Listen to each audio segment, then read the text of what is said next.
Well,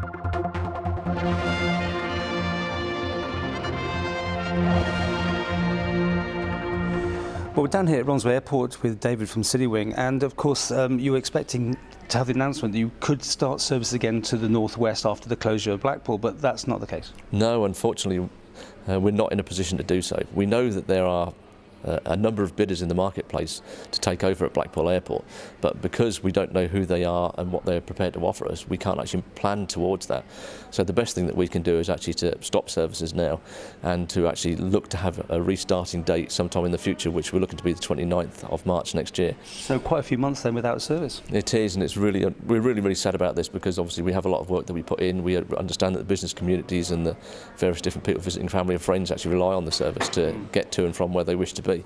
And from our perspective, we can't put in a plan when we don't know exactly what's going to happen. We know we've got Pool Aviation have already said they'll assist us when we start the new service again, so we know we've already got support there. But until we know who the actual buyer is of the airport and what they're going to have infrastructure-wise, then we can't actually plan to that, because again, you've got the airport licences being suspended and commercially we can't operate in there. The airport will remain open after a fashion, but it's unlicensed. And from our perspective, we need the licence to be back in place and understand the infrastructure before we can look at putting on the services again. Was it an option to go anywhere else?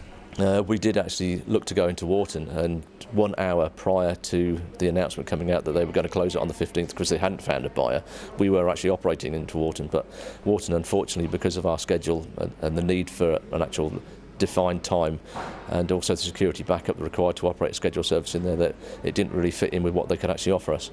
So that was quite unfortunate. They did have a good long look at it, but in the end they came to the conclusion they couldn't support us in the way that we'd need to be supported. How's this affected Citywing? Because obviously, I mean, you're losing passengers and people and revenue. From our side of things, the staffing and everything will be the same.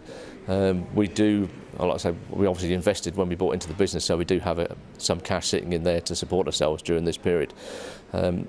We've got successful routes still operating, Paul, so we haven't got any issue with that. Gloucester's doing really well this year, Belfast's doing well, Newcastle, the whole network's been doing really well and sort of kind of reviving. So this is just one part of what we do, but we're really hopeful that in the future we'll bring Blackpool into the fold again and be able to have it as part of our route network. So what, March 2015? March 2015. And we're really hopeful on that as well, because some of the people we have actually been able to speak to, and they're very keen to have us on board.